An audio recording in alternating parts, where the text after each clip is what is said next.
said, excuse me, you don't understand where I'm at. I was all around the world, on span, cross the map. I've been laying low and now it's time to pop up, bitch, I'm back. Now I'ma run it up. Snooze on the kid that you dumb or what? You better go get your numbers up.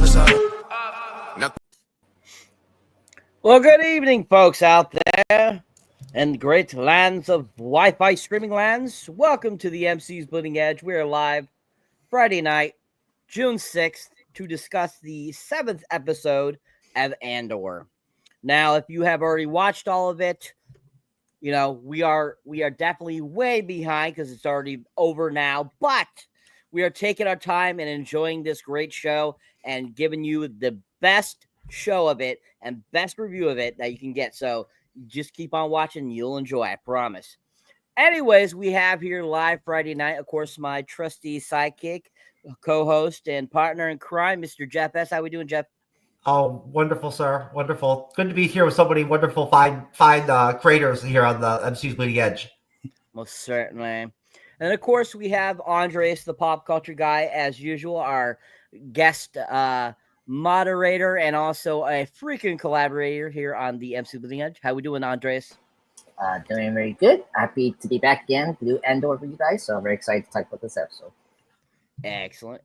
Great to have you, sir. Then we have returning from Beyond the Cape podcast, Mr. Ryan. How we doing? Doing good. Happy to be here to talk about Andor. And of course, Gray Skull. Anyways, you know, That's right. We love the background here on Ryan's beautiful background there. You know, Gray Skull. Who wouldn't know He-Man if you didn't look at it? Anyways, going to some new collaborators. The first time on the MCU's Bleeding Edge, we have, of course, from the Nerds, Geeks, and I lost my train of thought there. Nerds, Geek, and Kitchen Sink podcast. We have Mr. Chris. How we doing, Chris? Good. How's it going, guys? I have this feeling I'm going to be the Balin Skull of this podcast. The oldest one here. I've been here since the beginning, and I'm bitter. So. Great to have you. Welcome to the show. Awesome. And then, of course, we have also joining us from the great channel, which is also a Star Wars channel, by the way, folks. Here, they talk about Tatooine, they're called. We have, of course, Andrew and Nathan from that. How are we doing, guys? Doing great. Twin brothers from the Twin Sons of Tatooine. That's right. Yeah, excellent. Awesome. Great to have you guys here. Looking forward to hearing your Star Wars thoughts and critiques. Of course, everyone, looking forward to all your critiques, of course, on this series. Because, you know, a lot of people really enjoyed the first season. A lot of people are really enjoying even more season 2. And I think that, you know, this is a very strong season. Just as Mr. Jeff has mentioned, it's very sad that this, you know, series is ending and that, you know, we only have the 2 seasons, but it's still what great Star Wars, you know, history compared to what we've gotten over the last few years. It's great to see something strong come out of Star Wars. So looking forward to talking with you guys about this. Of course, as we were saying, we're doing episode 7, which is the start of the next set of 3 episodes that were dropped on May 6th, which that's funny. We're doing this exactly 1 month later after these episodes dropped. So I think that's kind of poetic. But anyways, this episode is called Messenger, of course, written by Dan Gilroy. And of course, this episode is directed by Hannes Metz. So I don't know if I said that right. I feel that J is going to sound more like an H. So Hannes Metz is definitely the director on this. I have not seen anything else this person has directed, but it seems like they did a pretty decent job. So since we have new folks and new blood on the panel, and of course somebody that I haven't seen in a while, I want to get your guys' thoughts kind of on your thoughts up to this episode, from episode 1 to episode 7, just overall your thoughts leading up to this episode, kind of where you guys are at this episode. and just kind of your overall thoughts of what we haven't heard from you guys because you guys are new. So I'll start, of course, with Mr. Ryan on this.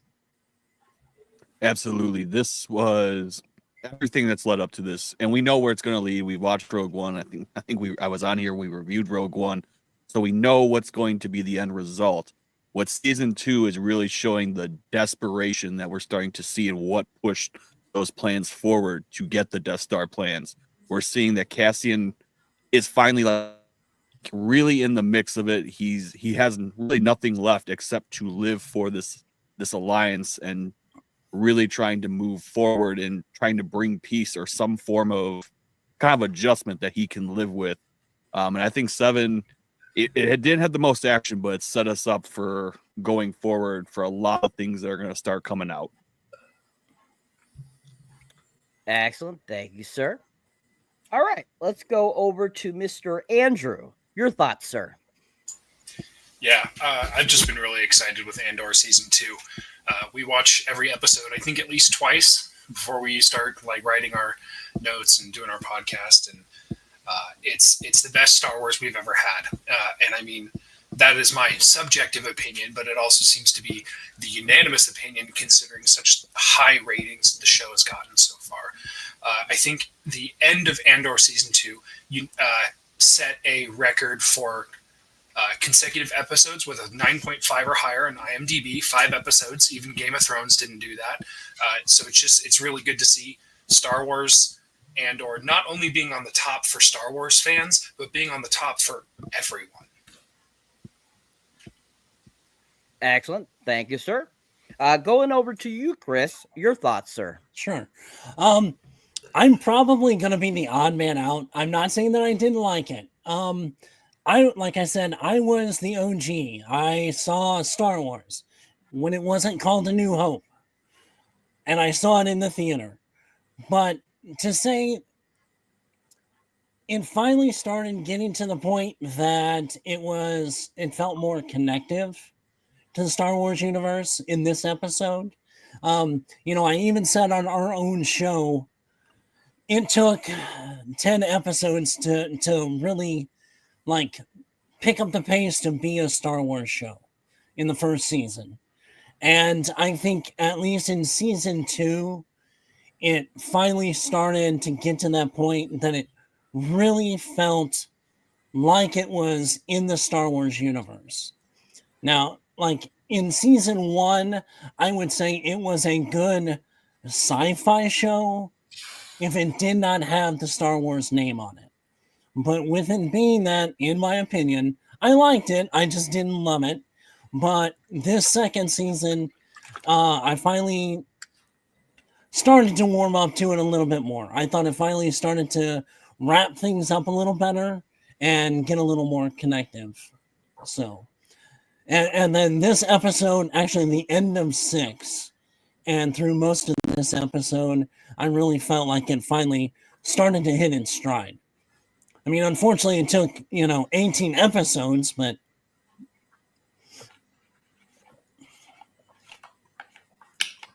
Excellent. Thank you, sir. Sure. All right. Going over to you, Nathan. Same question, sir. I mean, I've really been enjoying Andor so far. Up to this point, when Andrew and I had done our season 1 review, again, we try to watch everything at least twice. I think I had said maybe 2 or 3 times in that season 1 review, I love the storytelling they were doing, and I love that they were doing it without the crutch of wizard powers and laser swords, where it really gave us kind of a depth into the universe that I think we were really looking for, and they had to explain, or they had to get out of their problems by just using their own intuition and skills. And I really liked that. And it really left me feeling excited about season 2. And I was left with the feeling that I was like, I really hope Disney and the producers here take the opportunity to go dark with this. I think Star Wars is still overall catered towards a much younger audience, which most of us are young at heart. So we still fit in the box. So that's okay. But I really wanted it to go dark, and they hit that on the head so quick. I mean, just so many times in this season where the tone totally shifts away from anything Star Wars has done so far. And I have just been absolutely enjoying that. Some of my favorite Star Wars content to date. Excellent. Thank you very much. All right. So going over to you, Andres, just what are your thoughts leading up to this episode, sir?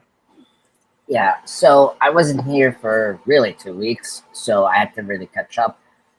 Mostly episode 6, and I gotta say, I'm very happy. Like, I got into the show like very late, prepping for season 2, and I gotta say, I agree with everyone. I think this is definitely the best Star Wars content we have since, Empire Strikes Back. I just love this show. It's kind of crazy. I saw, just briefly, I saw a ranking Star Wars show of, all of the Disney Plus shows, and it was funny.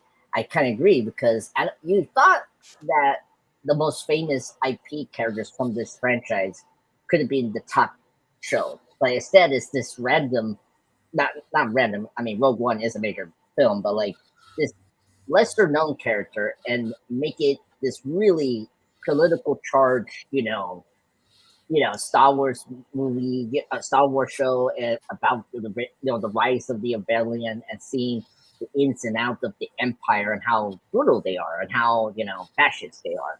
That's a really great accomplishment. For me, I mean, like I love this, Boba Fett and Obi-Wan, but man, the fact that this show spun on from one of my favorite Star Wars movies, Rogue One, is really impressive, and that's the great talent of Gilroy. I mean, he has done such a good job of just telling the story in his term, which is good. That's something that's been a problem with these Disney Plus shows. Is like you could tell it's by community, and here you can tell that this is Gilroy's written a Star Wars story, and I like that. I like how he expanded characters that I didn't particularly care for Cassian Andor, but now I care about him, and I care where we're going to lead up to Rogue One now.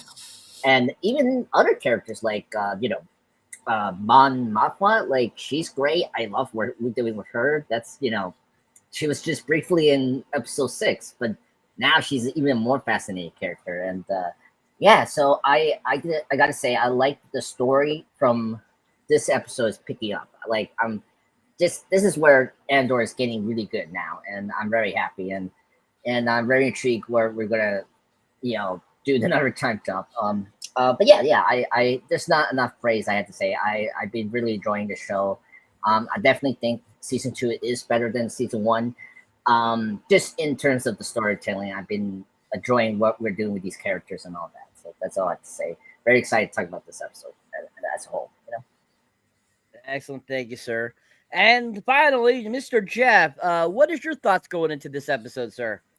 Well, I already said something about it in the studio that I thought that episode 7 was sort of like an Andor filler episode, because it really is just like a setup episode, like an establishment episode that really just kind of lays out and sets up a lot of stuff. You know what I mean? But really doesn't, take off really at any point. You know what I mean? But still, there's still a lot of really good dialogue in episode 7. It still has all of the essential Andor aspects that makes Andor such a a high quality television show. I just reviewed Blade Runner for a review last night on a podcast, and Andor has some Blade Runner vibes. It's like Ryan said, it's like a really good sci-fi show. Or somebody said that if you took the Star Wars away from it, it would just be like a really good fucking sci-fi TV show, and I think that rings true. You know what I mean? I think that Andor would stand out alone, without the Star Wars mantle, probably. It's so good. And I don't know if season 2 is better than season 1, but I haven't watched all of season 2 yet, so it's hard for me to really render a verdict on that. You know what I mean? I gotta watch the next 5 episodes, and then decide based on that, you know what I mean, where I'm at with that. As of right now, going into episode 7, I'm still thinking season 1 is the best season out of the 2. But that's with 5 episodes left still in season 2, and those are all the IMDb ones, coming up. I mean, I really will be, sad to see this show go ultimately. I guess it's already gone, but I mean, you guys understand what I'm saying. It's obviously, I mean, I'm watching it weekly. I'll miss it, I'll be sad in 2 years when we don't get another season of Andor. I really have enjoyed covering it, from having it come out and not really knowing what it was going to be, kind of, but just knowing that like the trailers were really good, and looked really good, and so there was a good feeling about it. And then it just evolved into like this really fun thing to talk about every week, for a while, you know what I mean? For a good stretch of time, season 1, right? 3 months, and yeah, a lot of great conversations with people during that time. And then season 2 has been a lot of fun to talk about so far. There's been some episodes that have been a little bit weak, like the first couple episodes were a little weak, but the show's picking up steam. Season 2 for me. You can see the stuff like building. Like all the different subplots that make up the intertwining story, of Andor, is all heading to like a crescendo kind of moment. Almost, right. You can see it like boiling up. And that's what's so good about Gilroy is his ability to craft that kind of storytelling, and then add all of his own little like Star Wars wrinkles, his usage of aliens in the show this season has been great. I've loved that, seeing the alien characters around, even though they don't really have a lot of speaking parts or anything like that. And he's just really crafted this, his own little niche with Star Wars, and I love seeing it like play out in Andor season 2. He's really added a lot to it. The addition of news coverage, like galactic news coverage of the episodes, that comes off and sounds almost similar to like our news. You know what I mean? Like be interlaced into the episode in episode 7. I thought that was like a really masterful touch, but like it's such a subtle thing. You know what I mean? And it's those subtle things that that make Andor like HBO style, level, type TV show, but that's it, sir. Excellent. Thank you, sir. All right. So getting into the episode, which once again is titled Messengers, and episode 7 of the second season of Andor. So basically the episode starts off 1 year later, and the rebels have begun coordinating a military operation on Yavin 4, where Cassian and Bix now live. Now we have kind of that beginning opening there. We see Cassian dealing with his shoulder. Bix is concerned, all that kind of deal. Like he needs that laser shot being looked at and all that kind of stuff. And basically, we kind of get that little bit of conversation with them and kind of where they're at and kind of where how their life is going there on Yavin. And I think it's kind of interesting how they have it kind of, Cassian is very skeptical. He's very standoffish and all this kind of stuff. And Bix is like trying to make the best out of it, even though she's, as we saw previously, she was having all kinds of issues. She was having to take drugs in order to sleep, stuff like that. So it was kind of interesting to see her kind of a little more level-headed by this point. And that was great to see. But at the same time, now we're dealing with Cassian kind of going off the deep end, and we get to see that a little bit in this little section. Then we go over to Willman tells them that Deidre is on Gorman, whose rebel activities have been portrayed by state-sponsored media as terrorism instigated by outside agitators, and encourages Cassian to help assassinate her. So we'll stop there, which is a good chunk beginning of the episode. And we get that, that great scene there where we see them over in Coruscant and stuff like that, and Gorman, and we see them kind of having their conversation. We see Cyril pop up there briefly, and talking about his sources saying that these things aren't, there is none of this. And yet Deidre, is basically kind of, saying, go home. We'll be fine. We got a whole plan ready. Kisses him. And I was kind of like cracking up when she kisses. I'm like, that didn't look like he wanted that, but at the same time, it's kind of like, dude, you got to get what you got to get, you know? But I think that this section, it starts off the episode pretty decent. I have to agree with Jeff, and when he says that, this is definitely an filler episode building up to bigger things, and I have to agree with that because it definitely had a lot of talking, a lot of stuff that was kind of world building. Because there really wasn't a lot of action and stuff like that. So it definitely felt like kind of one of those filler episodes. So going around the panel, I'll start with you, Mr. Andres. What did you think about that section leading up to the whole, Cassian being encouraged to help assassinate Deidre? Yeah. I thought this section was really good. I mean, first off, I was shocked that we were going to go to this planet that's famously the first location in New Hope, and this season had teased that. And I agree with Chris from Nerds and Geeks about this season, being more Star Wars. Last season, I do agree that first season was more like sci-fi in Star Wars. And this season it's being more, I think, interconnected more with the Star Wars stuff because obviously reasons, we'll get into it towards the end of the series, it's leading up to Rogue One. I thought the dialogue was really great. I love the relationship between Bix and Cassian, and these two have like a roller coaster of this like last couple of years. They like each other, they get separated, and then Bix gets tortured, and then Cassian goes out again. It's like this is crazy dude. I wasn't here last week and I knew this was going to happen. Obviously last episode, not to talk too much about it, Bix got her revenge. I was like, hell yes, I told you, Jeff, it was gonna happen. She's gonna kill that Imperial interrogator that tortured her and unfortunately hurt the William's father, who got unfortunately got impacted by the machine.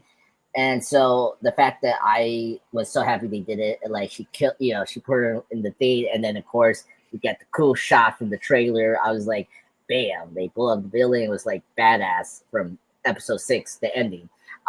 So it made sense that she feels more in peace because she got closure. That makes a lot of sense. If you've seen those type of dramatic stories like that, it was I knew it was going to happen for Big, so she's a little more calm. But the thing that I found it interesting that I do like that this episode is starting is like Cassian is he's part of it, but he's not part yet of the rebellion yet.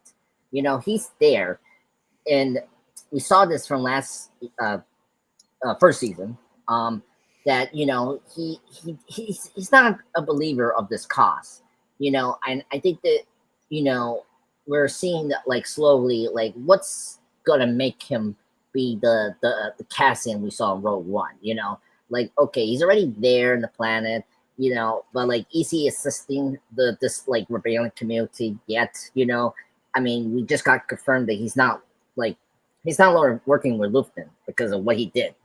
With going his back at telling Bix, all that, like he didn't like the way Lufkin did things. So the fact he's over there doing like more like general like work and like doing a better cause, but like at the same time he hasn't yet commit to the cause yet, and so I'm very curious when we're going to do that, and you see how Bix is kind of pushing him to do this. Like, look, if you do this could be a good cause for the rebellion. Because Dre has been on their butts for like since first season, and like she's the reason that this like whole thing has happened, and she's part of this plan on Gorman. So I think that is really good to see that development. So I really appreciate the development here with Cassian. And I'm really curious what's going on with Will, this other character, because I'm surprised he didn't. I'm curious if we're going to pay off his time with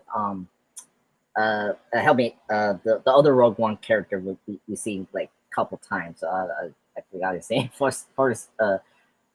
Forrest Whitaker's character. Saw Gerrera. Saw Gerrera. Thank you. Like what happened with him with those two? Like, is he still part of that? Like I'm curious about that. But yeah, overall, this opening was good. I agree with Jeff. It's not a filler. It's just we're now starting a new story. Because last week was like like the conclusion of this other story. So now we're starting up this new story for the Gorman storyline that we're like still in. So I'm curious how we're gonna wrap that up. So I get why we're setting up new things now because we already did the time jump. I thought this was much better because it was like, okay, like here's where our character is. Okay, here's the main agenda. Yeah. So I thought it was a good start. And this episode was written by his brother, Dan Gilroy, who's great. He directed the Nightcrawler movie, so the dialogue is really good. Very like as Jeff said before, HBO like levels of dialogue, which is great. So yeah, I really enjoyed the opening. Thank you, sir. Great job. Let's go over to you, Nathan. Your thoughts, sir, on the beginning of the episode. I got to go with Andreas on the badassery that was them going into this episode. The immediate thought was, cool guys don't look at explosions. And that was fantastic. I was like, all right. So I felt like we have a really clear track record in Andor so far. They're telling mini stories throughout the season. They're basically writing 3-episode stories throughout the entire thing. Season 1 and into season 2. So I was really excited to get into this episode. It's the idea that like, okay, what are they going to set up next? What's going to happen on Gorman? The fact that we got to see so much screen time, even with Yavin 4 in the background, was really, really cool. I just thought that was a really like a great design, like set design was fantastic. I don't know about you guys, but I have spent most of my time in Yavin 4 actually in video games like Battlefront 2. That was where I had experienced that setting the most. And I was like, this is really cool. We actually get to like be here with a character for a little bit. And I just really, really enjoyed that. On top of that, I really enjoyed how this episode shows a really big turning point for Bix because she has closure finally for her trauma. And you actually get to see her be herself for the first time in a season and a half. And you actually get to see her take care of Cassian, which I really enjoyed. It's like, oh my goodness, she actually like gets to enjoy this part of their relationship, which Cassian has so like has just been by her side the whole time. And she's like, I mean, she's going through it so much, like, and he's there the whole time, and she finally gets to come around, and she takes that opportunity to be like, hey, this is my turn to help you out. She's examining, his wound on his back right shoulder, checking that out, which I can't imagine would be comfortable at all. I was really surprised when we got to see Willman some more, and then he was actually so upbeat because he just got done what is kind of implied to us as the viewers. He just got done getting addicted to a new substance. Like I'm like, is he huffing Rido with Saw on the regular now? Like, are we going to see this play out? Which interestingly, like, doesn't really happen. And we just get to see such a large amount of screen time from Willman, and I was really excited about that. And I really enjoyed this episode because they got to do so much world building. They got to do so much setup for the next couple of episodes. They start to see the Empire start to dig in its claws to Gorman. They talk about finally taking out Deidre and like doing some recon spy shit. And I was just like, this is what I'm here for. Like, this is fantastic. These are the stories I was excited for Star Wars to tell. Excellent. Thank you, Nathan. Going over to you, Jeff. Your thoughts are on the beginning of the episode. Yeah, well, I mean, on the flip side of the Bix Cassian dynamic, like honestly, I'm there for Andor, you know what I'm saying? Like I'm all about it, like when I sit down and watch it and all that shit, I'm all about it and all that. But like, I'm not like watching Andor because I want to see Bix, Colleen, and fucking Cassian Andor together, like as a romantic couple, like on screen, touching hands and doing like weird, Star Wars, like sex or whatever, like they've been doing in some of the episodes or whatever. Like, I don't really care about that shit. You know, I want the spy, you know, like noir, like, you know, sort of like, you know, like spy vibes of like Andor, you know, like, and all that shit, and like the you know, the beginning of the rebellion stuff. So I don't know, like seeing Yavin is fucking cool. You know, like has already been, you know, mentioned. You know, it's a cool planet. You know, it has like the video game, you know, like appeal to it. You know, you know, it looks really cool. Like the whole like layout of the rebel base looks really neat. You know. So I mean, I like that. You know what I mean? It looks very authentic, and like they put money into it. You know. And you know, it looks realistic. You know. Like all the moving machinery and stuff like that looks very real. People like working and stuff like that, you know, like it's cool. I like that detail, you know, those are the kind of things I look for when I watch Andor, is like that detail. And it's there right at the bat in episode 7. You know, the whole like, thing with meeting the healer woman and all that, like, I don't know about all that shit. Like, I don't know what that was supposed to be about, really. You know, I don't know if we're going that far, but like, you know, I didn't really know what to make of all that Destiny shit or whatever. I love seeing Deidre pop up in any part in an episode. You know, she's just always great fun to watch. You know, there wasn't a lot of ISB stuff in this episode, unfortunately. You know, there was only like a minimal amount of it, unfortunately. Not a lot of Deidre. So, you know, good to see Deidre and Cyril in like very small doses in the beginning of the episode. You know, I'm always there for that too. I love seeing Deidre and I love seeing Cyril. They're really fun characters. They're fun in this episode, you know. The whole kiss and everything is like very out of nowhere for them, you know what I mean? Like, it's very surprising, you know, but kind of like emphasizes her point kind of in a way, you know what I mean? So it like makes sense, you know. Yeah, I mean, you know, it's a good opening. You know, I like the Will character too. He's cool, you know. Watching him get high with Saw Gerrera was dope. And you know, makes sense to, you know, for him wanting to take out Deidre. I get that. And that seems like a pretty, like, you know, like solid decision for them to go, you know, to look into, you know. And obviously we'll see how that pans out overall. But yeah, sir, that's pretty much all I got. Excellent, sir. Thank you. All right. Going over to you, Ryan. Your thoughts, sir, on the beginning of the episode. Absolutely. I loved I like seeing Cassian's turmoil so much. Just because, again, we know what's going to happen. And he's so conflicted where to help between the Alliance and the Rebels. He thought he could trust Luthen, and that kind of proved to backfire to him. And again, as we talked, he hasn't really got into this whole I'm going to be part of the Rebel. Like, he just wants to do what he wants to do to kind of give himself his own closure on his own time. He doesn't want to take orders from anyone because he doesn't see a point. He's just looking for an end goal for himself.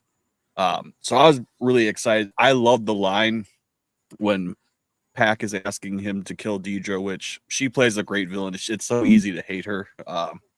It's really simple for me. But when Pack is like, "Hey, you're treating Luthen like the bad guy," and he says, "I wish it was that easy." You could tell he really hates like what happened the previous episodes, and he's not a fan of how things have to go sometimes, and like the losses we have to accept for the greater good. And I think that conflict really shows in this episode.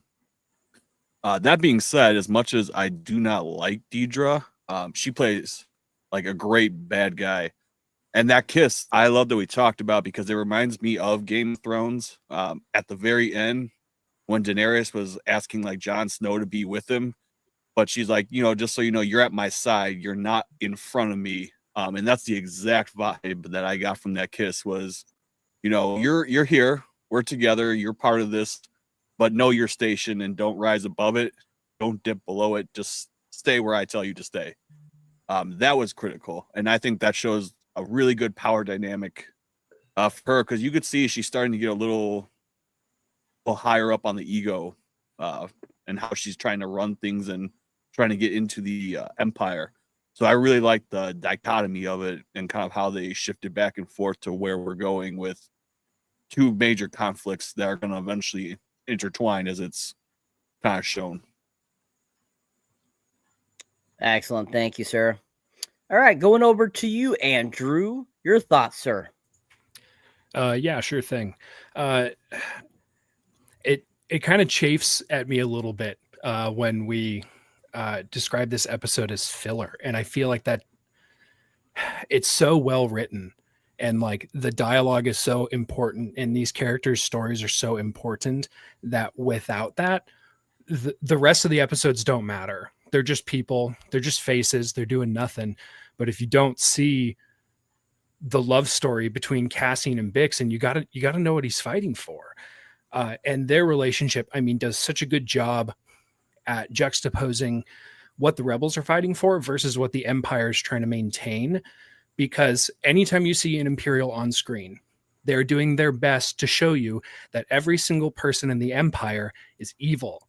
They suck, every single one of them. So seeing a healthy, loving relationship in Cassian and Bix is really heartwarming to me, and it gives me hope. And I mean, hope is like a huge theme for Andor as a series, obviously.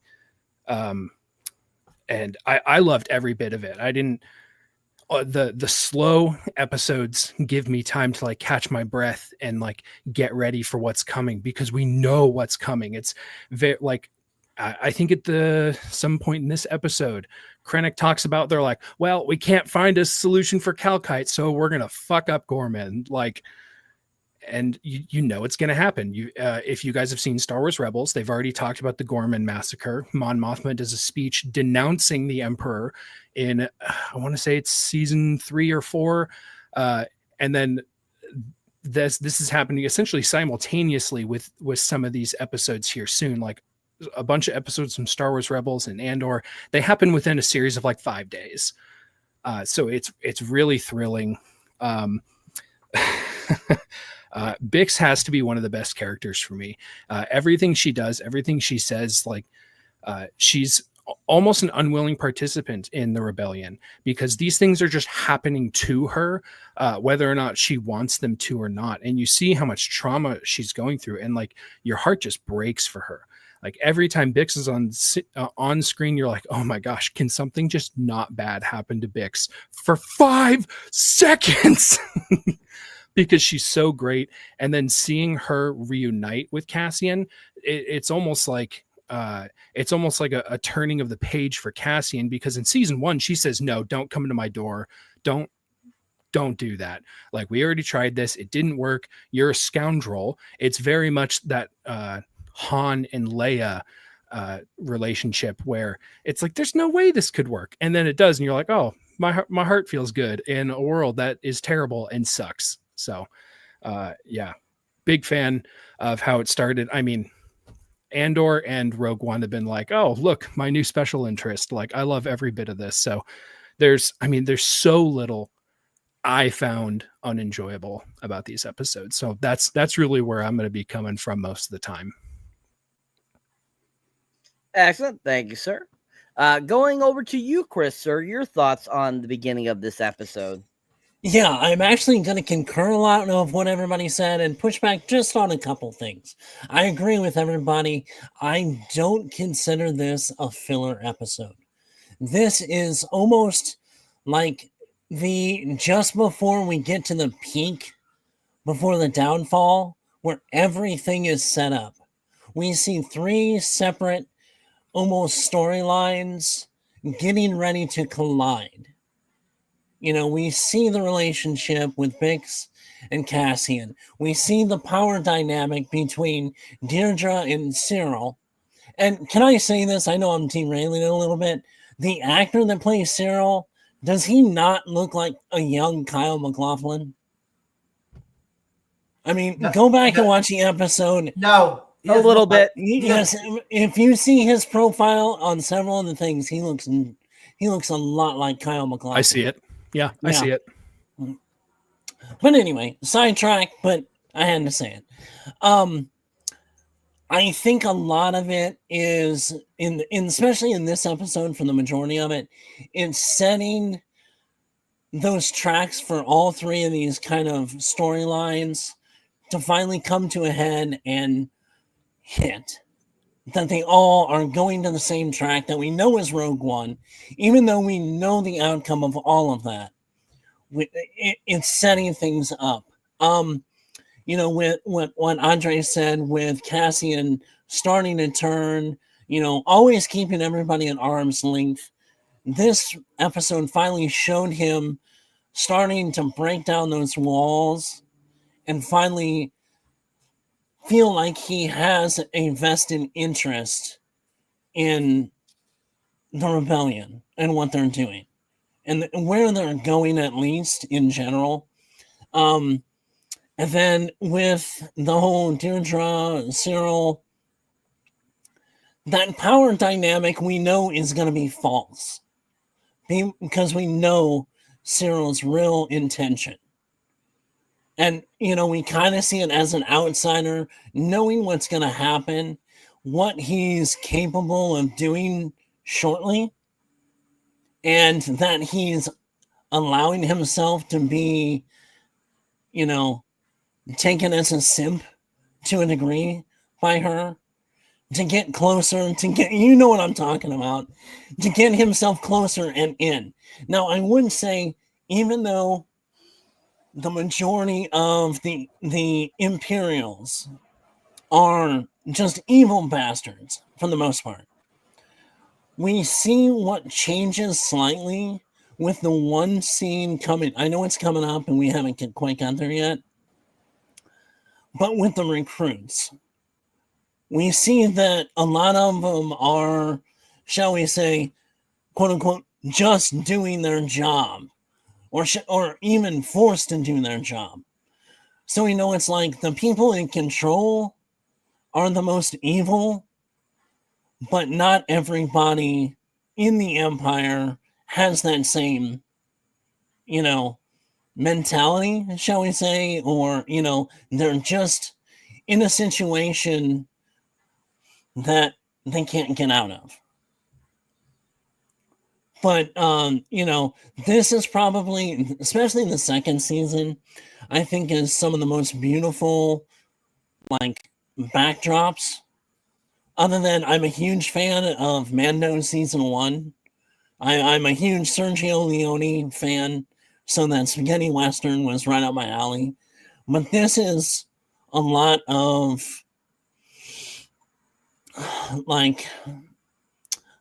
gives me Les Miserables, which, let's be honest, that's what this is.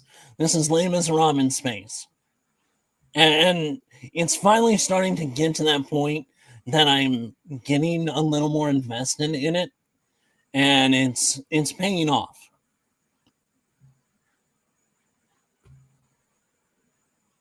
Excellent. Thank you. All right. I believe that is everyone. I got everyone. Okay. Okay. All right. Excellent. All right. Good job, guys. Good job. So getting back to the story here. So we'll move on from there. Despite his concerns over the mission being from Luthen, Cassian agrees and travels with Wilman to Gorman. Bix is told by a force healer that Cassian will be vital to the rebellion. So we'll stop there. This also, if I remember correctly, this is towards kind of the middle section of the film or the episode. And we also get that Bix and I can never remember that chick's name. The chick that had the lover die in the last episode. The cousin. Yeah. Cousin? Yeah, Mothra's cousin or something like that. Yeah. What's her name? I can't remember her name either. Anyways, I believe this is also the section where they have that little conversation, her and Bix, and basically, her saying, what happened and everything and all that kind of stuff. So I think that probably was my least favorite sequence. I could care less about that sequence or that little conversation, but Still a really great section. There's a lot going on here. Cassian going with woman. I think that was a really great scene, especially when they're flying in the craft, and Wilman's kind of like acting a little weird, and you're like, oh, what's going on with this guy? And That's Vel, Cyber. Thank you. And but of course, the Cassian being having his concerns of the mission because up of Luthen stuff, as we had seen in the previous episode, him and Luthen having that conversation about him trying to pull Bixen and everything. We know how Cassian feels about Luthen, so that's very Cassian on the T. And also at this point, after they had gone to the healer and everything, his shoulder's feeling better too. So we see him kind of get back into more of Cassian mode because his shoulder is healed too. So I think that's kind of an interesting little point there too. So going around getting your guys' thoughts leading up to the whole Bix being told about that Cassian's gonna be vital to the rebellion. What are your guys' thoughts in that section of the episode? Is there anything that really stands out for you guys? Is there anything that you didn't like about it? Was there anything that you thought that was very vital to the rest of the story? Get your deep thoughts on whatever you like from that little section there. This time, I'll start with you, Andrew. Oh, how do I say this without spoiling a couple things that happen later on? Andor loves the series, and the writers really love foreshadowing. You see it a lot, and you see let's see. I'm sorry. I'm editing details out in my head. So when Cassian goes to get healed, like first off, he's super apprehensive because even in a world with an established system of magic, he's like, hold on, no, this is weird. Actually, I don't want to be a part of this. It's like, okay, those are actual wizards. You should maybe believe her. But she essentially prophesies over Cassian to say, like, you are important. You cannot give up. And we already know what he's going to go through with Rogue One. But what we don't know at this point is what he's going to go through the rest of the season. And I'm not going to say what he does, but like it's showing this inner conflict where he's like, great, now I have to talk about this. Because that's like part of his soldier's demeanor is he's going to take any emotions that he has and he's just going to tamp them down. And his relationship with Bix especially is learning to come to grips with what he's already gone through, just to keep him sane. And I mean, obviously, I this is like one of the few uses of the Force that we see in Andor. So I thought that was really cool that it was really downplayed, because it was really nice and it was really refreshing to see that like Star Wars can be good without magic. Because even if like Cassian doesn't get his shoulder healed, the story does not suffer for that, but it's just showing that like, hey, the people who use the Force are actually super rare. Like other than I think that one healer, there's very few Force users by the time the Battle of Yavin comes around. I think it's just Luke and Leia. Yeah. So I don't think I have anything I didn't like. So that's all for me. Okay. Thank you. All right. Going over to Chris, your thoughts, sir. Yeah, I'll agree with Andrew on a lot of that. I had one small problem being a huge extended universe fan, and I know this is Disney, Star Wars. The Force healing thing, it was only done by super high-level masters. So just a random woman being able to Force use and heal, I kind of had... and that's only going from all the previous knowledge and all the things that have gone before. Other than that, I love the exchange because it showed Cassian questioning destiny over want, and he really you can see it when she was speaking of that, and you can really see it in his mind without really even saying anything. knew that he was going to have a bigger part to play than what he ever anticipated. And I think that is kind of his pivotal moment of where his mentality shifts. And then just kind of in that section of scenes of him and Willman flying, that trench run was another foreshadowing and showed his actual pilot ability. And I think that kind of, also like Andrew said, the writers love to foreshadow. And that kind of gave you a little hint in there of his ability. So. All right. Thank you, sir. Over to you, Mr. Pop Culture Guy. Your thoughts, sir. Okay, I mean, as not a Star Wars fan, okay, it's good to confirm that that was a Force healer. Because I was like, what was going on? Was she a mutant? I was like, oh my god, we're in the X-Men years now, But joking aside, sorry, I brought Marvel into Star Wars, but I couldn't help myself because I was like, what the hell was going on there? That makes sense. I agree with everyone. Like, this show is so good with foreshadowing, which is really great. The showrunners knew from the season, like, everyone is so excited to see the timeline, like, be on point on Rogue One.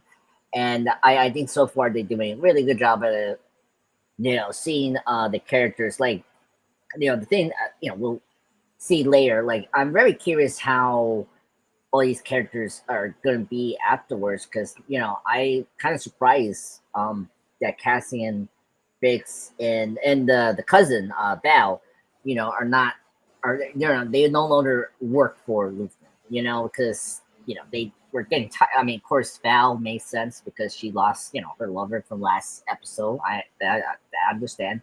By the way, I was very sad her character did die, because I thought those two were a great couple, actually. Like, that was the only like Star Wars couple that actually worked, and they actually did something that was more emotional than whatever they did in the other sequel stuff.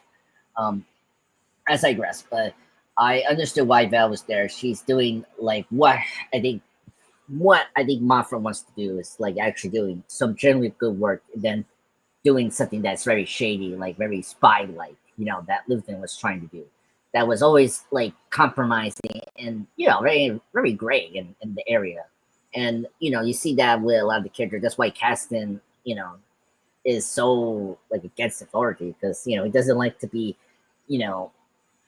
what's the word, like I always hear for like these spy characters when they're like, I don't want to be out the loop, or like I don't want to be like out of the the conversation in the closet, whatever, about these plans, because, it will jeopardize me and my team and, and all that. And we saw that a couple times with the government people. It's like, look, you need to get in the picture here.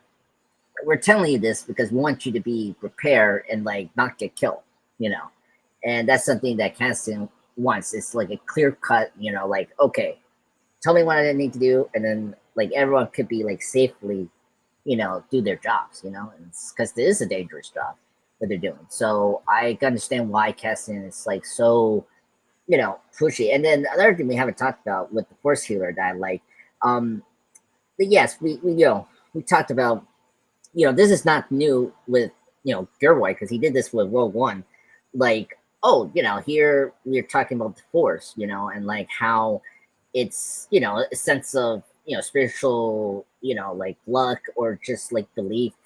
Some things is happen because it happens, and this is what happened. And I think that's what Gilroy is trying to convey with this Force leader, because we have Donnie Yen, who was that, like, we never confirmed he was like a Force like perspective person, whatever you want to call it, or a Jedi, like a lot of us kind of think of Donnie Yen's character. So it's just, this is another thing to like foreshadow that like it's going to be another person that like Cassian's going to meet. It's like, oh, this another guy that's like believer of the Force and all that. So, and we don't know how Cassian is as a person. Does he believe in the Force? And he does believe in hope, but like in a very pessimistic way. Than say like Felicia Jones' character in Rogue One, where she believed in hope, like full on, you know. So that's point there. So I don't have a problem here. It was good to catch up on Belle. I was kind of wondering what was going to happen to her, and it made sense that she wants to leave from Lutheran because you know what happened.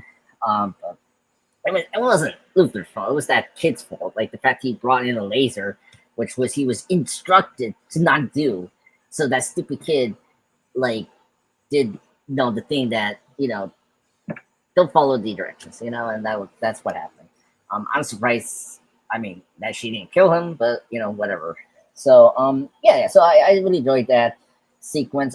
It was great to see the guy from Rogue One talking to Cassian, because he's going to be his not chain command that he follows, because he's the one that orders Cassian to assassinate Felicia Jones. I'm sorry, I forgot the name. But Felicia Jones, the Van Mixon's character, Galen Erso. Galen Erso, thank you. In Rogue One, which he didn't do. It was more an accident from the Imperial fires from the rebellion and stuff like that. But so it was really great to see that that relationship kind of built in this season, because I'm kind of curious what kind of relationship, not relationship, but what kind of camaraderie they had as a rebellion soldier and a general, if I remember what kind of rank he was. But so all that, that sequence was good. It was a good foreshadow of a couple things we know from Rogue One for Cassian, but in general Star Wars things here's this from the lore and stuff like that. So it was all good. It's very brief, but it takes us where we're going to see Cassian now goes to his mission. So, and speaking of relationship, don't get comfortable with the relationship. Just like Rogue One, it's something will happen to Bix and Cassian. I like the relationship. I know Jeff, agreed. This is not a romance, rom-com Star Wars thing, but just like Batman, it's this relationship is not going to stick for long, So I'm very curious what's going to happen to these two, because is it the job or something else that will put them, trip them apart? Because she's not in Rogue One, so I'm curious what's going to happen to this relationship. So that's the thing we have to keep in mind. But yeah, good sequence overall.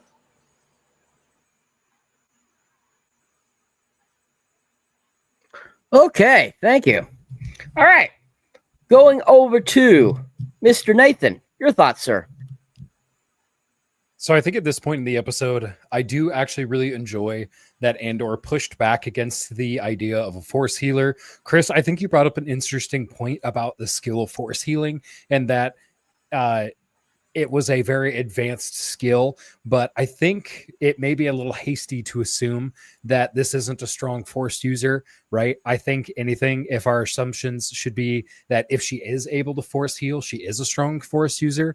That's also a tough balance between we know we have this vast universe of the EU to pull on, and all that knowledge, which even in itself is not infallible. That it does contradict itself, unfortunately, when you have so many authors and so many books writing about the Force at certain times. But I think that it does. I just think that she could be a really strong Force user. We don't really know. They don't dive into it. I think there was just kind of their nod to almost say yes, we are aware that the Force still exists. We're still in Star Wars, kind of grounds us back in the universe of space wizards. But I think it's just interesting that she doesn't necessarily present as what we know of the Jedi and the remnants at this point after Order 66. So I really enjoyed that. I did like how he was hey, this tells us a lot about Andor's character here, because he pushes back on that, because the only thing he can rely on is the characters around him. And Andreas, you had mentioned as well the foreshadowing here. They're he's important. You're we already know that. We've seen Rogue One already. But for me, that brings me back also to what you said, Ryan, about Game of Thrones, right? What's the biggest mistake you can make while watching Game of Thrones? falling in love with a character because they're going to die the next episode. So in my brain, I'm like, well, we already know what's going to happen to Andor. We've seen Rogue One. What's going to happen to everybody else? So that's where my brain went, because I was like, well, his fate's sealed. We know what's going to happen, but we have all of these other relationships that are still open. I think there's probably a few that I'm missing here, but the only people's fates that are open at the end here, or at least that we know what happened to Rogue One, I think are Mon Mothma, Cassian, Krennic, and maybe one or two others and some characters that aren't mentioned yet in the show. I guess technically Melshi too. We see Melshi in Rogue One, but other than that, like almost the entire cast, you're like, okay, what is going to happen to the rest of these guys? Because we just had Cinta die in the previous episode. Again, heartbreaking because she died because somebody just literally wasn't listening, and that is just so supremely frustrating because you're like, that's stupid, that shouldn't have happened, that's so frustrating, but like that's also human behavior. Like that's exactly, like, people do stupid stuff all the time, and that is just like, that is on par for like stupid choices get stupid rewards. I mean, I was getting after it in these episodes. Like I was just, my brain was all over the place. Again, it took me a long time to originally write my notes for this episode because I was like, well, what about this? Well, what about this? And what about this? And just trying to connect it all over the place. And I felt like Charlie from It's Always Sunny in Philadelphia with all the pins in the wall and the yarn everywhere. It's like, Charlie or something. So, yeah, I know that he's so funny. It's the same thing with Saving Private Ryan. Who is it? That Dory kid, Hepa.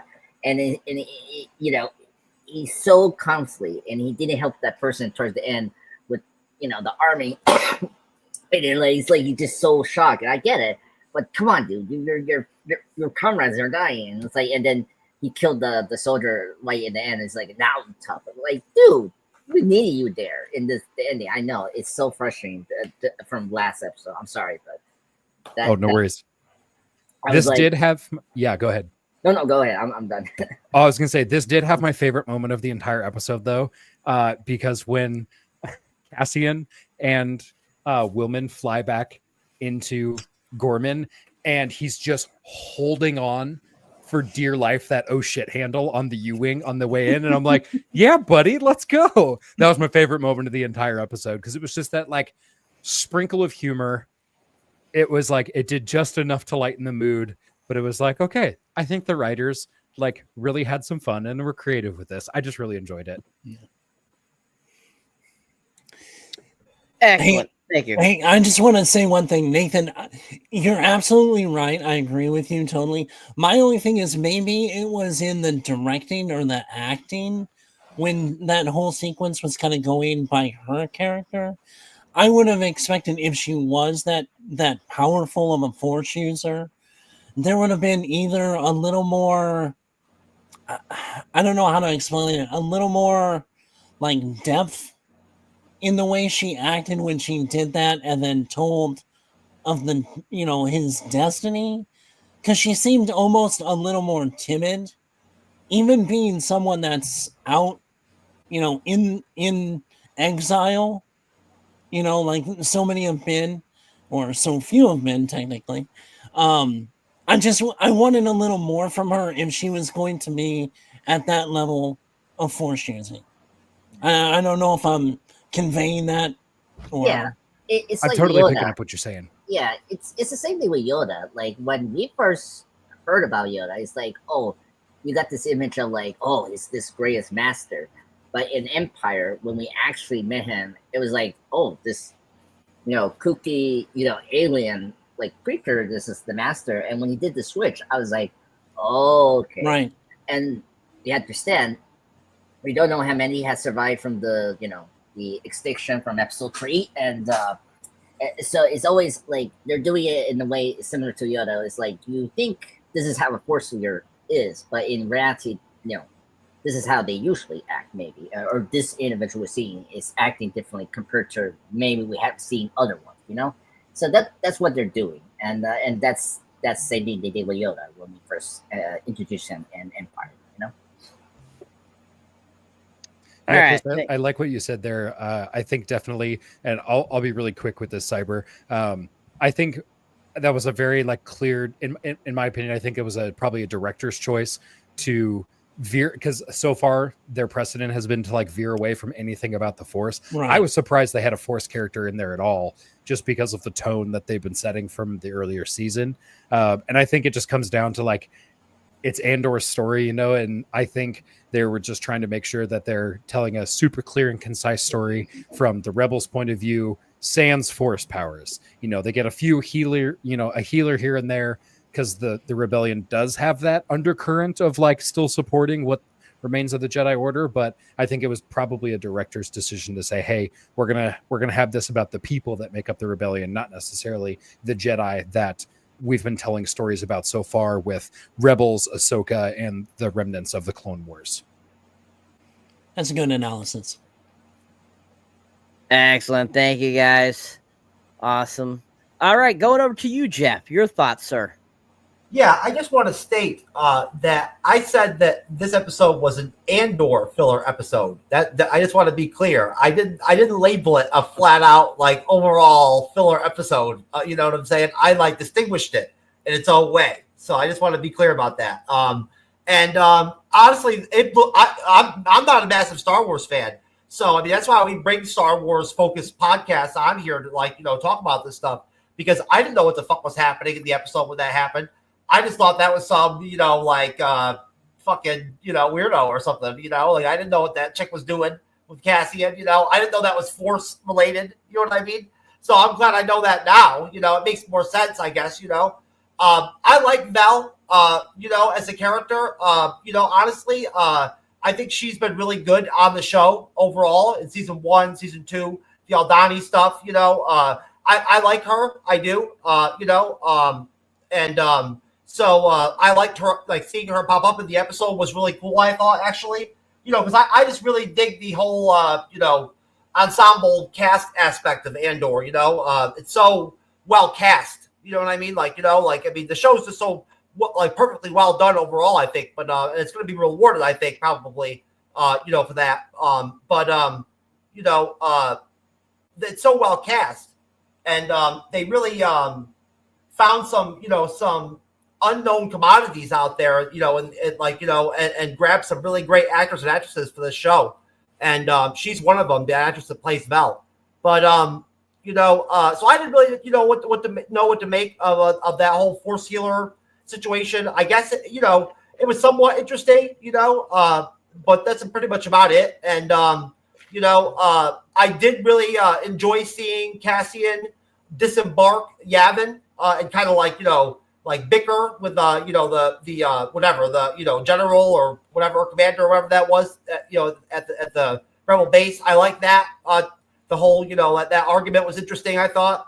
And sort of like Cassian's attitude about the situation, I thought was very interesting. In terms of depth of character, building, building a character, building, which is always good to see. There's some Mon Mothma in there too. Where she's at the Senate or whatever, that's tucked in there, that I thought was kind of cool, but then you don't see Mon Mothma again in the episode, unfortunately. We haven't seen a lot of her, unfortunately, these last couple episodes, around this, this mark of episode 7. There's not been a lot of Mon Mothma, which is too bad, because I think she's a really a strength for Andor, overall, you know what I mean? But I understand that, you can only fit in so much with so many characters. There's no Luthen in this episode at all, so that whole universe kind of isn't there. But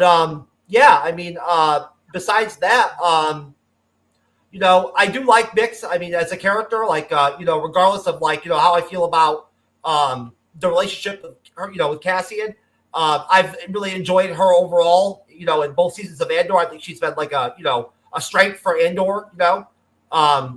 Just like I really like Diego Luna too, and I'm really interested to see what he's going to do after this, coming off of this, what he's going to be in, but that's pretty much it, Cyber.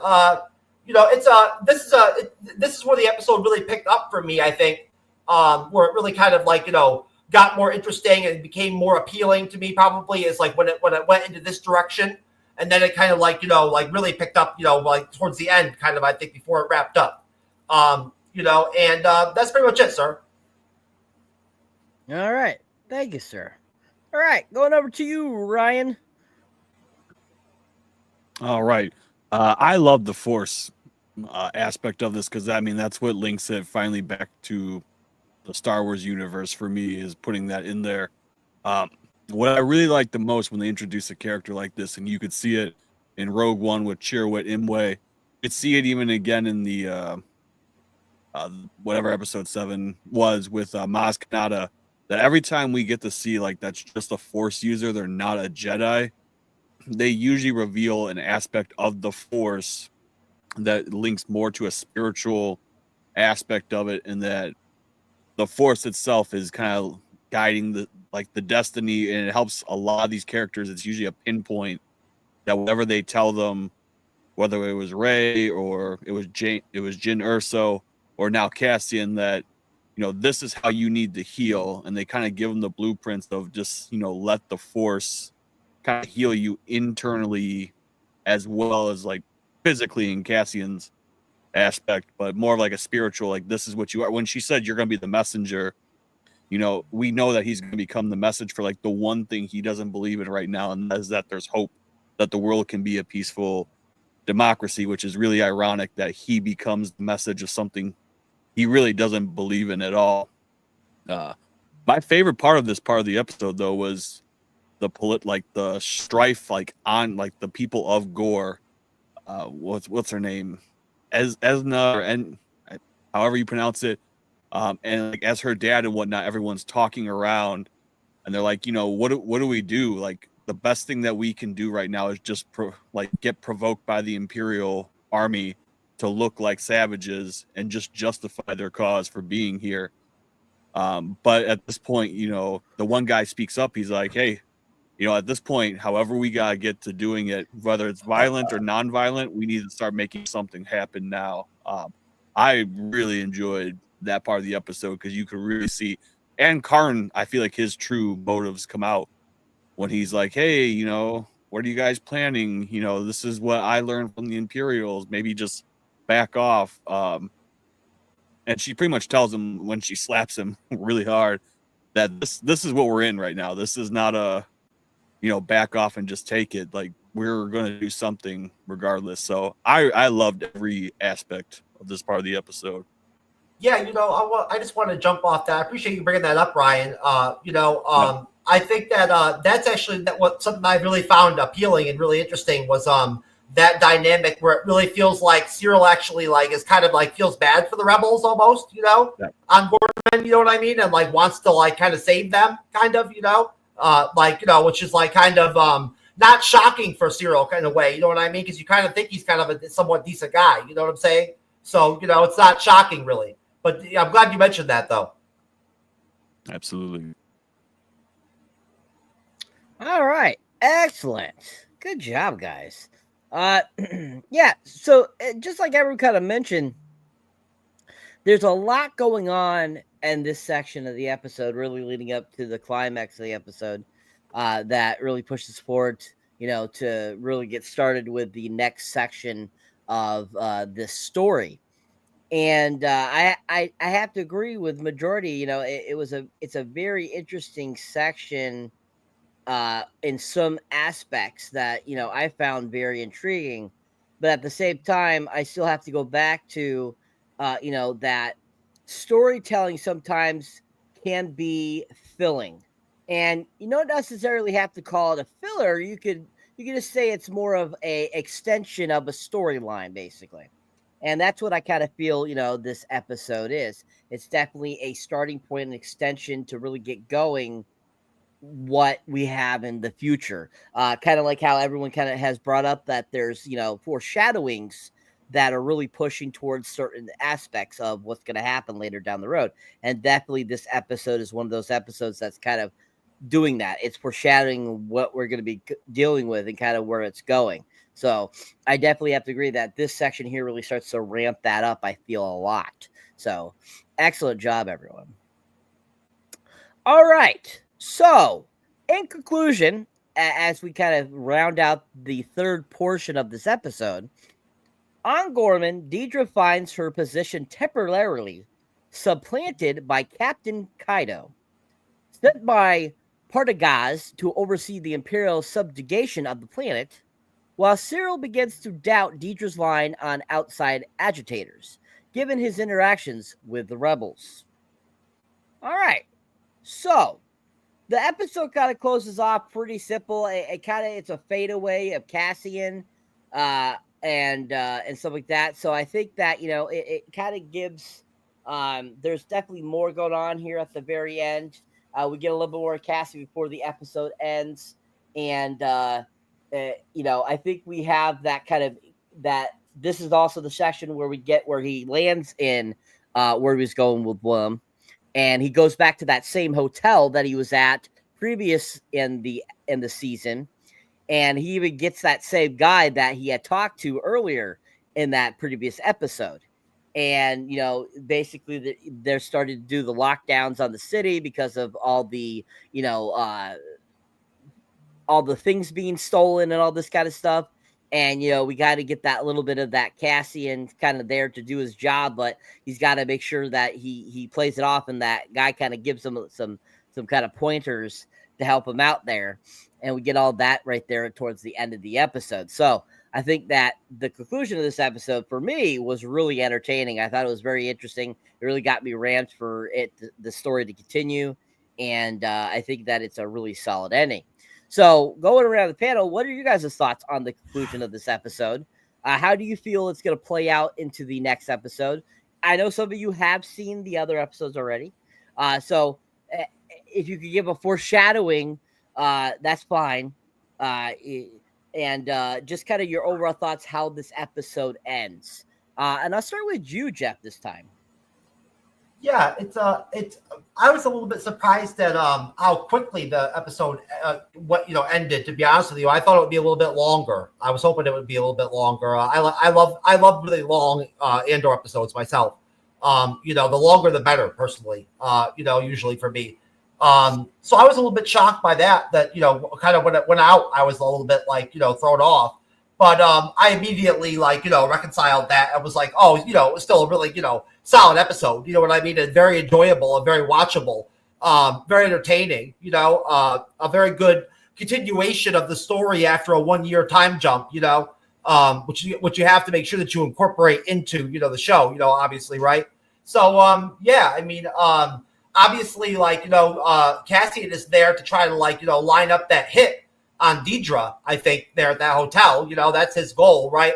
So it'd be really interesting to see how that plays out. Obviously, I have no idea because I have not watched ahead, so I don't know where that's going to play out. You know what I mean? But I'm very interested in seeing. I would have no problem with Deidre getting taken out.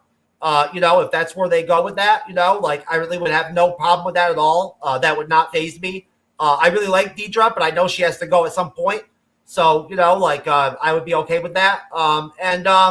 It'd be a loss, for her as a character to have her go. It'll be interesting to see, what Cassian's assassin skills are like, you know what I'm saying? The Gorman Rebel stuff is very interesting. So, seeing where that pays off next episode is, will be very interesting. Looking forward to that. I did enjoy the bits we had with them, the Gorman Rebels, in episode 7. I really enjoyed them. And I love that Cassian went to that same hotel, the Star Wars hotel, with the same dude, that kind of warns him, that he is going to get checked out, with the Empire or whatever, which is what the fuck. So, that was a nice throwback for them to, have him go to that same place, that same hotel, with a different identity this time. I like that, very, espionage, for that. He's got multiple identities and all this shit. I dig that they have that going on. And, I do want to mention that I did enjoy, I love the flying scenes, when it shows them, Cassian flying or anybody flying on the show on Andor. They look so great. It's so well done. Tony Gilroy really killed it with that stuff. And I really enjoyed the stuff in episode 7 where it showed them flying. It looked great. Yeah, that's pretty much all I got, sir. All right. Thank you, sir. All right. Going over to you, Chris. Your thoughts. Sure. Kind of to wrap things up, there were a couple things that I really liked. One particular scene was the Gorman Rebels. That scene of that kind of council meeting, it had a lot of analogy of, think of like the Continental Congress before the Revolutionary War, that no one agreed.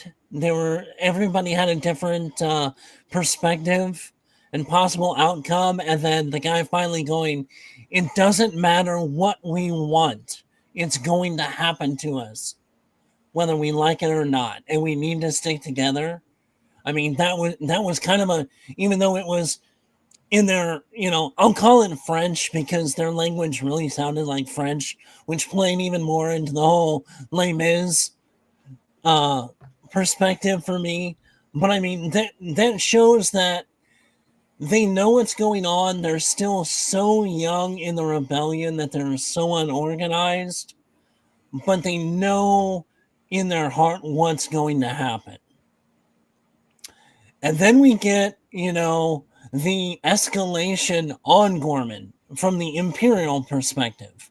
We see the new recruits coming in. And what I was talking about earlier, that, the higher ups in the Empire are the, real evil. And then they've got these kids that are just getting caught up in it. And that's kind of like that aspect of it.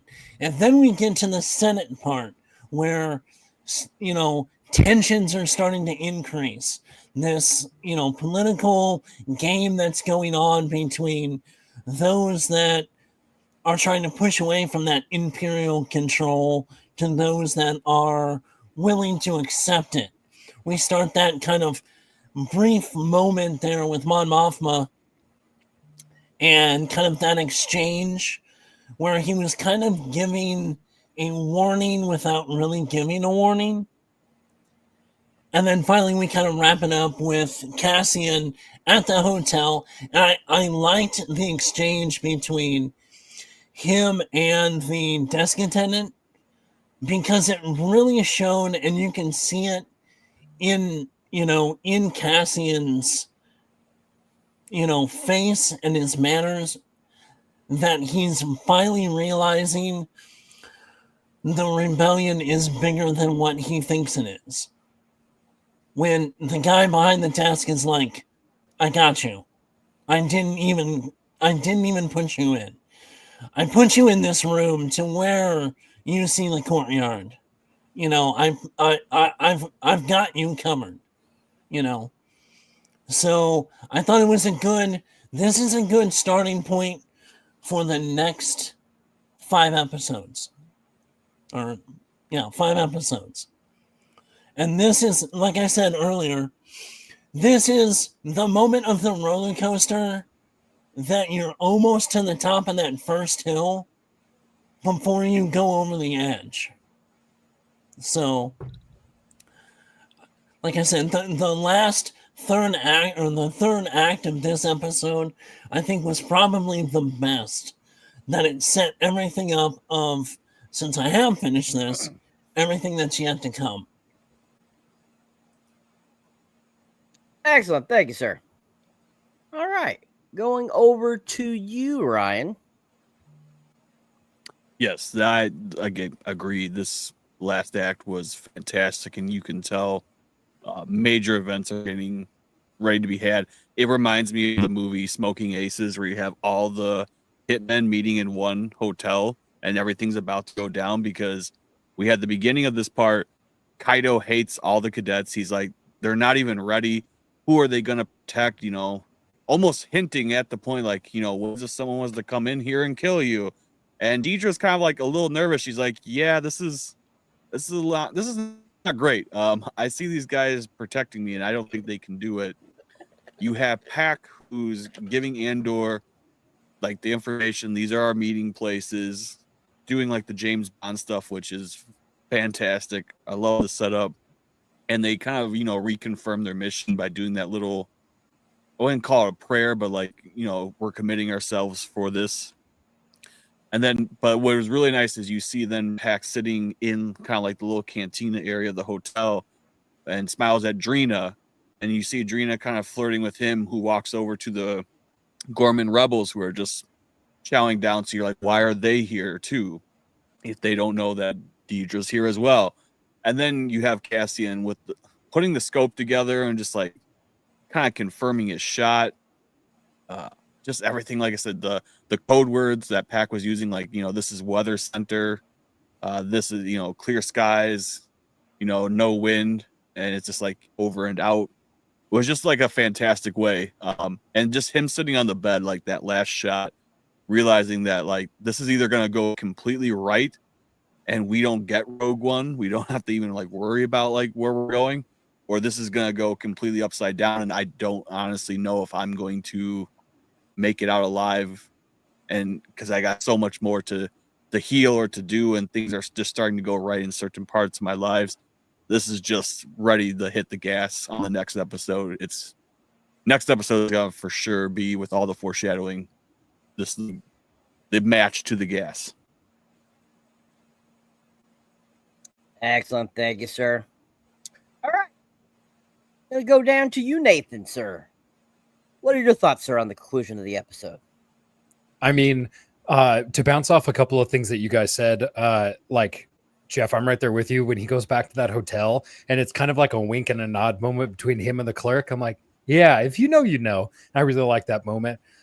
Chris, I totally agree with the Les Mis vibes. I'm like, I've got "Do You Hear the People Sing" like going in the back of my head at that moment. And I'm like, absolutely. I mean, the Gore speak French. That's space French, right? Like, absolutely. And it was just like, it was so hard not to see the modern comparisons here. It was just so cool. Like, and this, I feel like this, especially third act of episode 7, was like the official start to Daedra's spiral with Cyril. Like, fantastic. Loved that, because like she's got a babysitter now, and like that guy is like starting to block their relationship, and she's like, well, this is just what we got to do, and we see like the temperature here just absolutely get cranked up. The green recruits are getting offloaded here. I saw another creator mention on Instagram the other day how there's a significant difference between the Imperial Army and the Stormtroopers, and like in comparison to each other, like the Imperial Army is like just a conscript you would grab off the street, put 2 months of training in, and be like, all right, here's your blaster and your helmet. There you go. Like, good to go. And so by doing that, like, these guys are jumpy. They're put into a high stakes situation. And like, honestly, it was just like, this is like the way they turned the heat up here is just by using classic like fascist behavior against the Gore. They're revolving around a culturally sensitive area. You got your green recruits that are jumpy and holding that high stakes point. They're obviously trying to provoke a response here. I mean, they said they're like, it doesn't matter what happens to us. They're going to do this anyway. So they're kind of forcing the hand of the Gore here. And in response, the Empire is ready to subdue with force. They're ready to take those steps. It's like classic playbook. And it was just, it was like, I could not wait until the next episode came out, but also I was like, this is going to go so badly for them. And that was like, it was just like wild to see. I mean, I was also like riding a bike and like exercising while we were doing this. And I'm going like 20 miles an hour at the end. I'm like, oh my God, my heart rate. Like, I was just like dying at the end, but I was like, they turned the dial up quick. And I think they really finished episode 7 with a bang here. Excellent. Thank you, Nathan. Going over to you, pop culture guy. Your thoughts are on the finale. I mean, it was a well-rounded wrap up to this episode. It was fantastic. I'm very excited. Now I want to see the next episode. I'm like, shall wait, because I just love this show so much. A couple of things you guys have brought out that I'm very intrigued where it's gonna happen, and the ones that I come like, okay, I'm seeing the process of this. Deidre and the boyfriend's relationship is a little, now it's gonna continue right now because we know how Deidre is. She's such a control freak. She doesn't like you know um these other people controlling her mission and all that. Like she wants everything to be precisely her way. We saw that last season, first season with Cassia's home planet, where she knew he will like go there and stuff like that.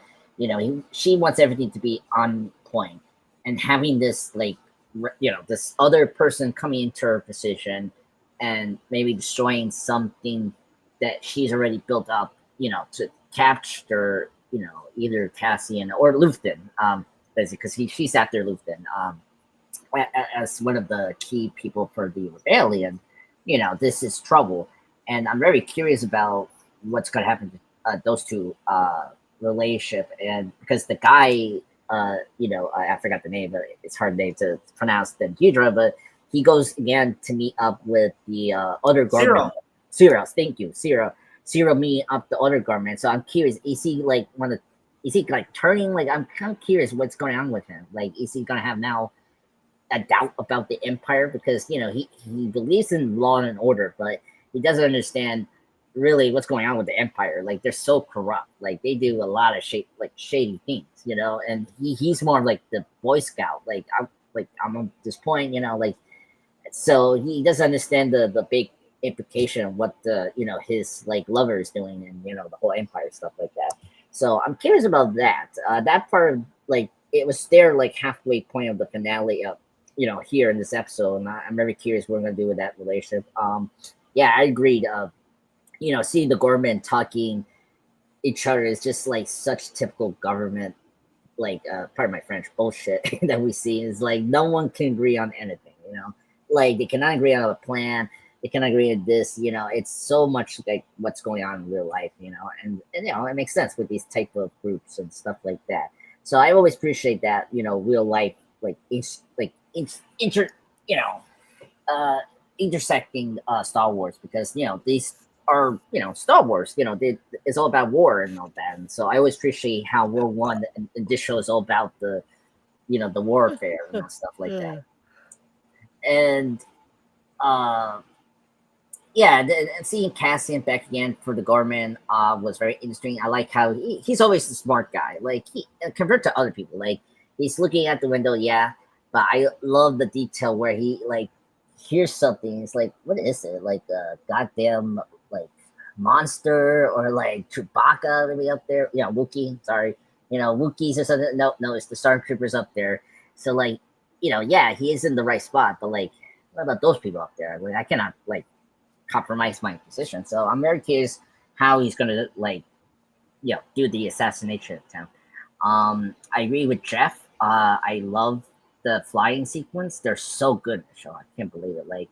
When there was one shot I guess Martha, last week's episode that I wasn't in, it was really cool to see the flying shot in Coruscant. But it's so good. I mean, I don't know how in a budget like this is great. So overall, great wrapping up the season. This episode, sorry, of this episode. I am very excited to see the next couple episodes. And I trust this show. I mean, compared to other Disney Plus shows, they know what they're doing. So I'm very happy to, I'm reviewing this. I'm very sad this is the last one. So I'm gonna enjoy every moment of it. Before we do the goddamn Ironheart, other bullshit things we have to review, except for one movie, one TV show I'm excited for. But we'll get to that later. Excellent. Thank you, sir. All right, Mr. Andrew, give us your thoughts, sir, on the conclusion of the episode. Sure thing. I did want to point out that the Gorman language is used with French sounds. So an interview with Tony Gilroy that I unfortunately couldn't find while you guys were talking. What they did is they took French sounds, they made their own vocabulary, and they essentially created a totally unique language. So it's not actually French, but it does sound very French because that's very much on purpose. One of the themes that Nathan and I talk about a lot is that empires create their own rebellions.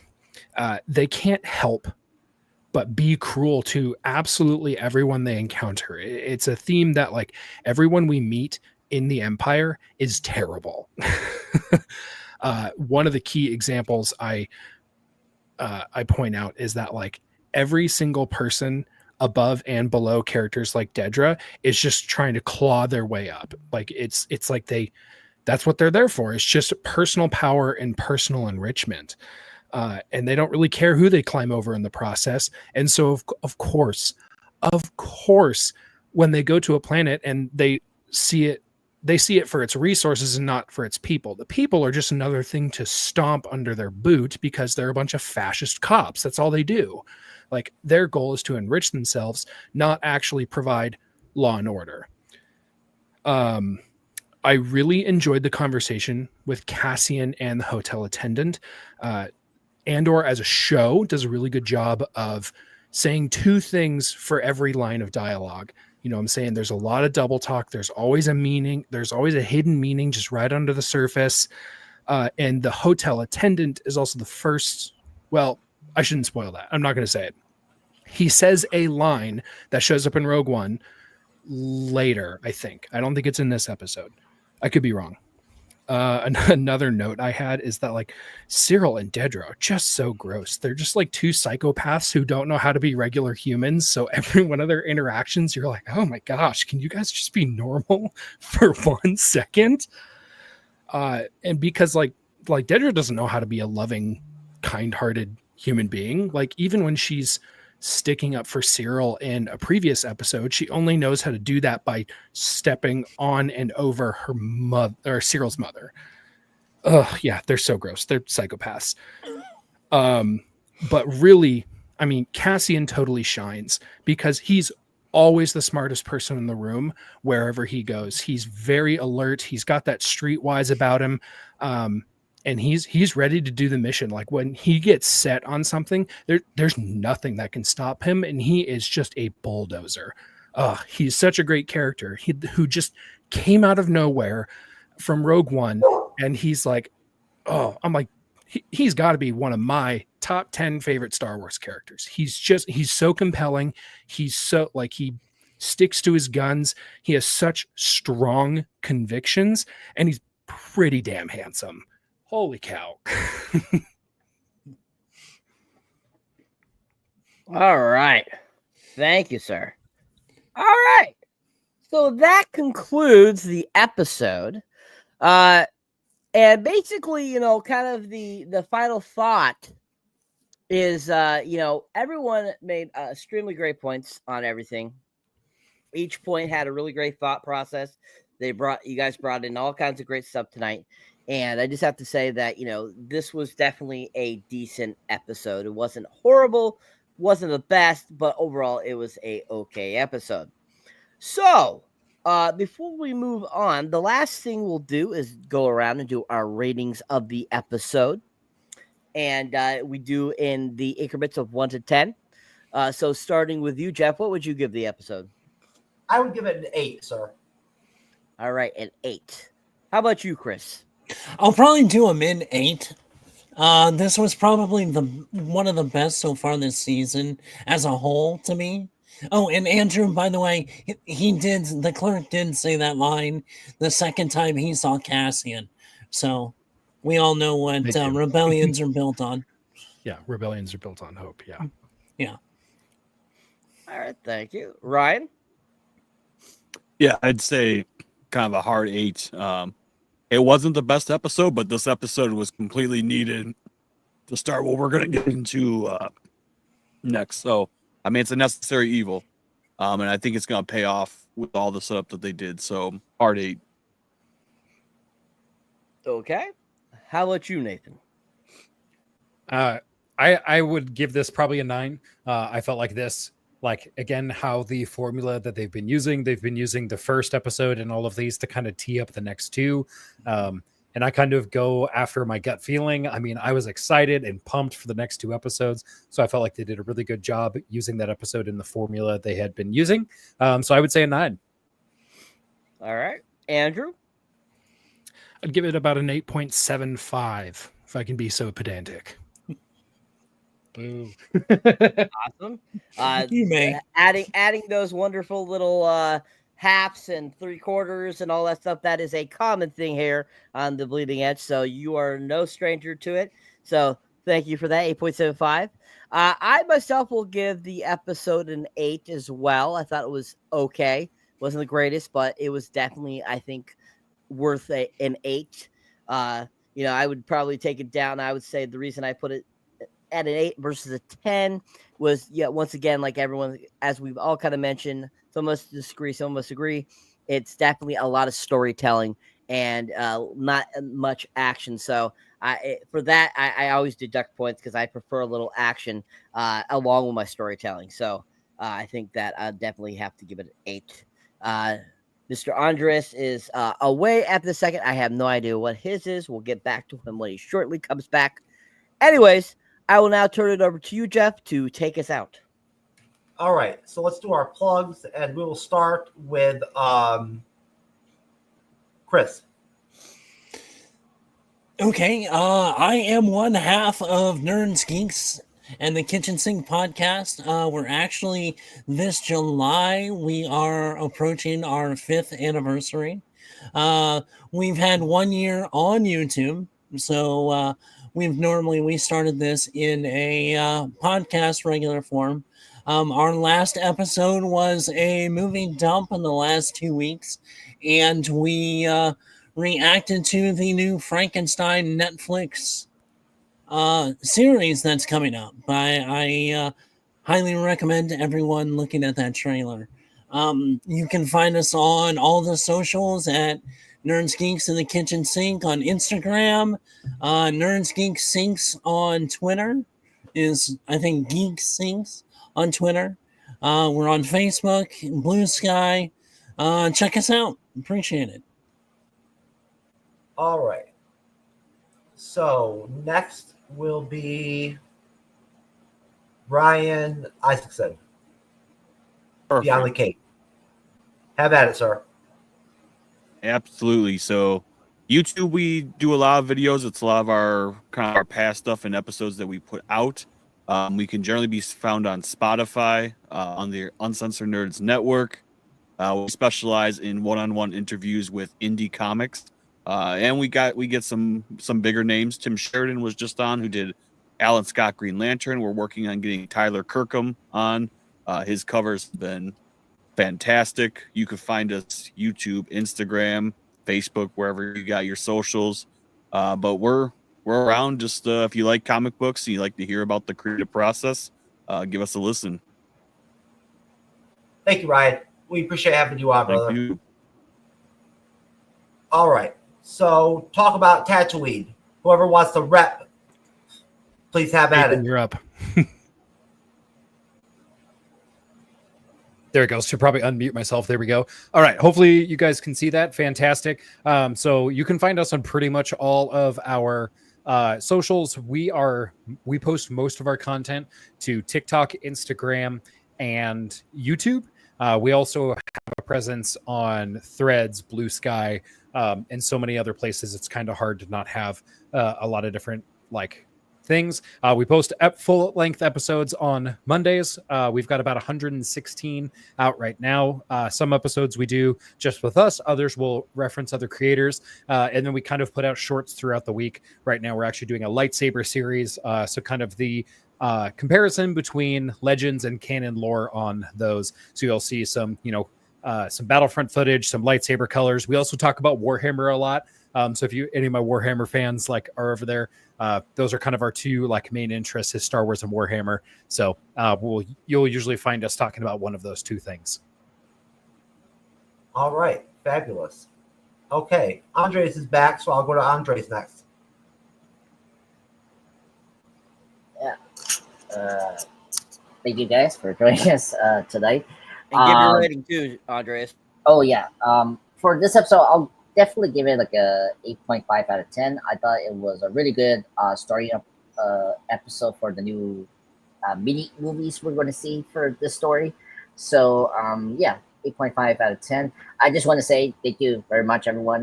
It was great to see you, Ryan, again, as always. Great to see you. Yeah, it was always great to talk to you, man. Very happy you're back. And plus, I want to say thank you for the new guest here, Chris. Nathan and Andrew. It was great to see you guys. You guys were awesome tonight. Yeah. Thank you. Yeah, no problem. And just what I'm doing now, just doing a couple of things. Just recently, I'm going to start my new comic book read series. It's on the 28 Days Later. This book series is called The Aftermath. It's going to bridge the gap between pretty much what was going on 28 Days Later, how it started, and then at the stages of the 28 Days Later aftermath. So very interesting story. I read the whole book. I thought it was great. So you're gonna expect at least, I think, 4 or 5 chapters of these, so 5 parts. And this week, because obviously I'm very excited about this. Everyone's very excited about this. In the next 2 weeks we're gonna have the new installment of the 28 Days Later franchise, of course, 28 Years Later, again, directed by David Boyle and written by Alex Garland. Very excited for that film for June 20th. So it'll be a good lead up to that. Sunday, I'm going to post my top favorite Spider-Man Tom Holland moments. So I need to work on that tomorrow. And new shorts, I already did a review on Friendship, the A24 movie. I was so funny. If you're a big fan of Tim Robinson, yes, Tim Robinson. It was a really great, funny movie from A24. I love it. You guys will probably like it if you're into his stuff, from his Netflix show and stuff like that. The newest short I did today was a small clip, of course, from the 20 Days Later movie. Of course, when Jim, aka played by Scarecrow himself, Mr. Murphy from Oppenheimer, gets his first encounter of the infected here. This is the priest. Very scary moment. Yeah, that's where I'm at. And my next short review will be either another Studio Ghibli film or Mission Impossible 8. I just recently saw Mission Impossible Final Reckoning. I got a lot to say.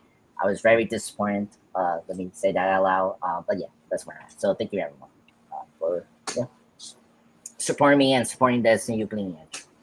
All right, Cyber.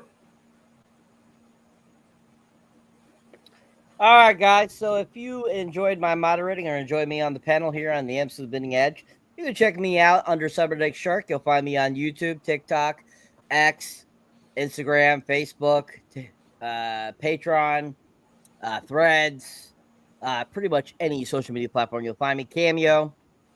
And as you can see there, my most recent review I just put up is Until Dawn, the video game movie that they put out that's based on the video game that came out in 2015. Really great film. If you have not seen it, check out that review. Really fun. Enjoyed it. Also, my most recent trailer reaction was for the Final Destination Bloodlines. I know that's been out for a couple weeks now, since the middle of May. But I just got around to seeing it. And we'll be having a review of it up shortly. But I put up my trailer reaction because I made that a few weeks ago and probably put it up for you guys. So definitely check those out if you haven't seen them. Both great films. Most recently, I think on my short, I did my Mission Impossible Final Reckoning mini review, along with a film that was called Out of Office. That was on Comedy Central back in 2022.